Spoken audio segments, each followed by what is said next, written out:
Do you want more?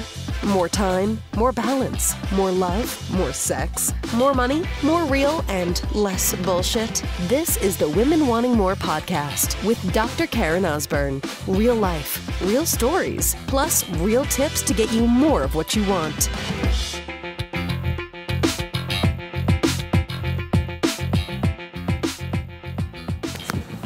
So there's something to say about you get the good with the bad, right? That there's good things and bad things. And we can label it as such. We don't have to, because I'm going to have you consider that the quote-unquote bad stuff is actually really, really good, and that there's incredible lessons that come about from those experiences. Good morning. But the good and the bad, they happen. Light and dark, up and down. Like, it is part of life to have both of these things. So this past week with our family has been a shit show. Business stuff, incredible. Rockin'. My husband had the official launch of a product that he created and had a webinar, and lots of people are buying it, and super exciting, and filling up spots for my 30-day more mastermind. There's 2 that are left right now. A great live event. What is today? Friday, 6 days ago. Like, just amazing, amazing. I'm getting ready to speak to a large group at a conference called Meltdown in the Desert in Phoenix in 8 days. But personal stuff has been a challenge. We have a 3.5-year-old, usually happy-go-lucky little dude, that has decided that sleep is not necessary. That he's decided that bedtime's like between 10 and 11, even though we start the process at about 7. Never really been much of an issue. Not even napping at daycare. I don't know how this kid is doing it. I'm telling you, he's like a Navy SEAL. Because, you know, for kids, little kids, Kai's 3.5, to be getting, let me see, what amount of sleep is it? Like maybe 8 hours, 8, 9 hours? That's like us getting 3. Like, they need sleep. My kids usually are sleeping 10, 11, 12 hours. Even my 6.5-year-old, like, they need that sleep. So he has decided that, again, our normal little happy little dude, he's decided that, no, he's an asshole now. And it's disrupting everything. You know, if you have kids, if there's one that's not sleeping, like, it's not good, right?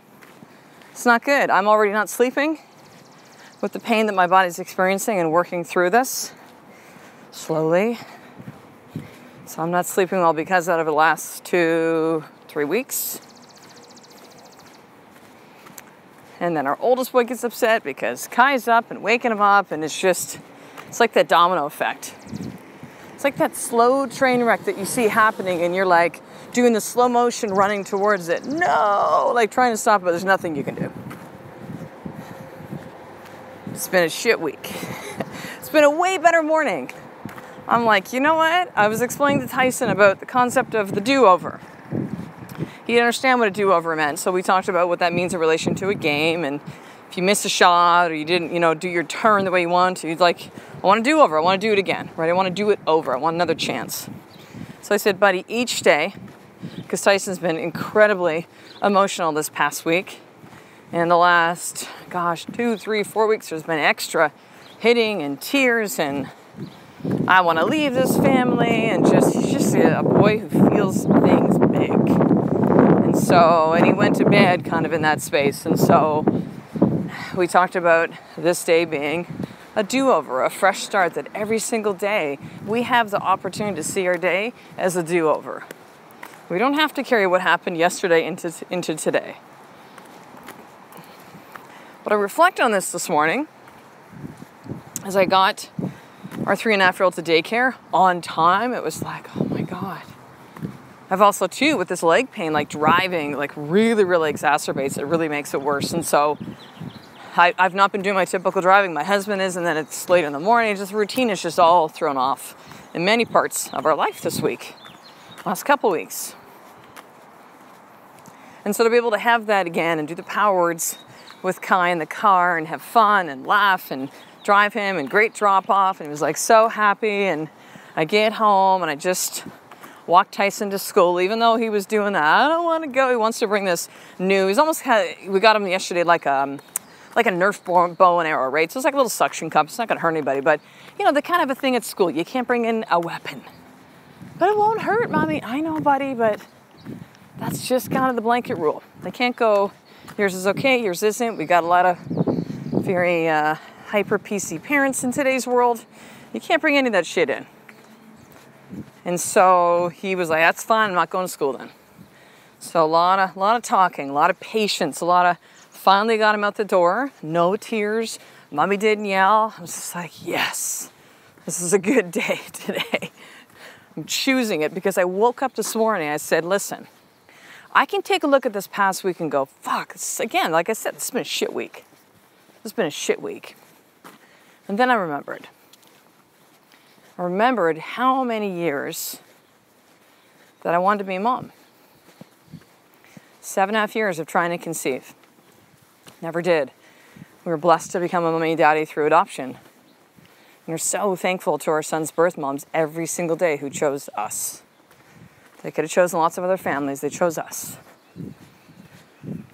I trust and I know, and I've really moved like 100% past that. And it's hard maybe to understand this word when it comes to infertility unless you really experience it. But the grief of not being able to get pregnant and go through all the pieces of that, not being able to give birth, not being able to nurse my child. It took me a long time to get through that. And now I just really know and trust. And like grief, there's always that little piece, right? It's kind of like it's like a wound that's healed over and there's still that little scab. Or probably not scab, but like a scar, right? There's still that scar that you still see it. You still might have that experience and you remember it at times. But there's a much greater trust to this piece now, which is, I got it. I know why I went through all that shit. I know why I went through all of it. I was designed to be Tyson and Kai's mommy. And it couldn't happen with me birthing my own kids because that would never happened. We never would have adopted then. So I thought back to all those times that Anna would be traveling solo, which is funny right now when you're a parent, you're like, oh my God, we traveled solo. That was so beautiful, right? So great. But yet I remember, and it makes me so thankful that I had my kids because myself 7 years ago, because our oldest boy is 6.5, so 7 years ago, we've been on the wait list now for, I guess it'll be close to 2 years. It's a little bit over 2 years when we got the call about Tyson. We got the call end of September, and his birth mom, Chanel, gave birth to him about 6 weeks later, November the 3rd, 2010. And my past self would be punching my future self in the face right now saying, you would have given fucking everything to have had the problems that you are now experiencing 7 years ago. I remember so many parents that would say to me, and what I saw, now I just know it's like survival. It's a release, right? To talk about your kids and like, oh my God, the kids like, and it's hard, and it is, right? It's truth. But I would hear parents say this and I would perceive it as complaining. And in my mind, I'd be like, I'll take your problems. I'll take your kids that are misbehaving and not listening. Like, I would do anything for that. So these experiences, these quote unquote bad times, these tough days, these tough weeks, these tough life experiences help you to see. So that when I have a day like today and I go, the days are more like this than the shit ones. And it reminds me, it grounds me, helps me see. Because see, if your life is always going great, if there's never any problems that ever happen, which if that's the case for you, you either number one, were born with the horseshoe up your fucking ass, or you're just, I don't know, taking some great drugs and don't see everything, or you're numbing. But in order for us to really appreciate the beauty, the love, the joy, the lessons, it is necessary to go through this. Necessary. I still remember a classmate of mine who in chiropractic college got really upset after one. It was probably like we were in quiz a quarter system. And so to go to chiropractic college, well, I had my 4-year degree.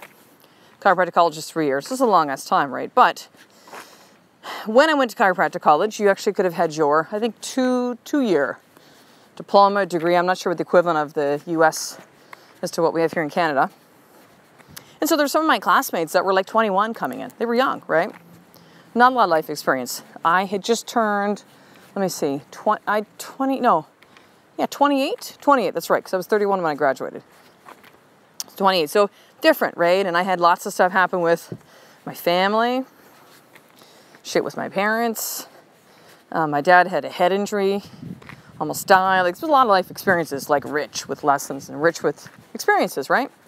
So I remember one of my classmates, and he came from a very, wealthy family, and his dad was a chiropractor, and I think things came pretty easy to him in his life. And I remember this one test that we had.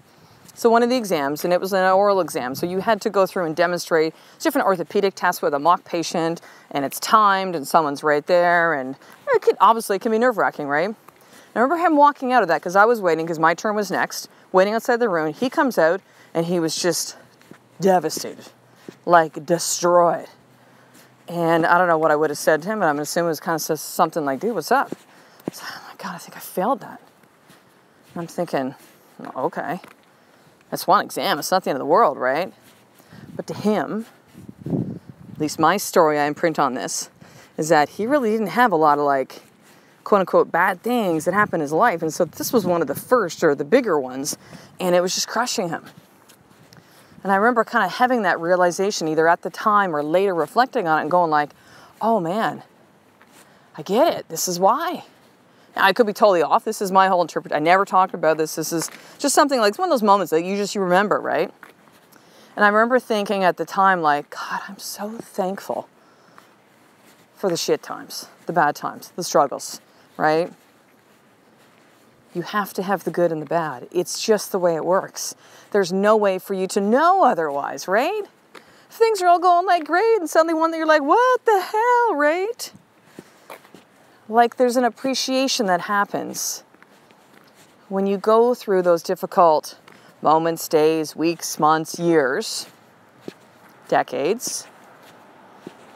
Do the necessary work, clear on what you want, clear on your deep why, commit to taking action no matter what, and you're patient and you trust and you keep doing and you keep moving forward. And you will see results. You will. But don't expect it to come easy. Don't expect it to everything be fucking rainbows and butterflies. Like, that's not the way it works. There has to be the good and the bad. There is that polarity to life that is life. And if we think that the whole point of it is to never be upset, to never be angry, to never be mad, to never feel sad, like bullshit. Turn that frown upside down, all those stupid positivity memes. There is gift in your pain. There's lessons in your mess. There are things for you to see that if you never went through those bad times, you would not see it. It is necessary for me to go through these difficult times as a parent so I can really appreciate that I am a parent, because I thought that was never going to happen. So here's your more tip for today. I want you to really take a look at something shitty, bad, however you want to call that, right? It's in your life right now. And I want you to positive shift on this. I'm going to put what I now call positive shift, what I had called a positive focus, which I first heard about from Garrett J. White from Warrior on Fire. And I put my spin onto that, positive shift / positive focus. And the purpose of that is to really, to shift the way that you see things, to really see the lesson and to be able to apply that to your life, to help you see a different possibility. So more tip, again, number one is what's the shitty thing that's happening right now? And then to do positive focus / positive shift. And I'll put a reference in the show notes. Actually did 2 episodes, an early one, and then one within the last, I'd say 6 to 8 months. Almost like an updated version. You can listen to both or the most recent one. And if you don't know what that is, actually do that. This is huge. This is a way for you to really to see something different. I did one this morning. on the pain in my leg and how it's persisting. And the lessons and what it's really allowed me to see, and then I've applied those lessons, and it changes everything. It allows you to see. So go ahead and do that. And this type of work you're hearing right now here on the podcast, sister, deeper we go into that in a very, very special program I created called the Sisterhood. So it is a closed Facebook group. It is a group coaching program through Facebook, through a closed Facebook group.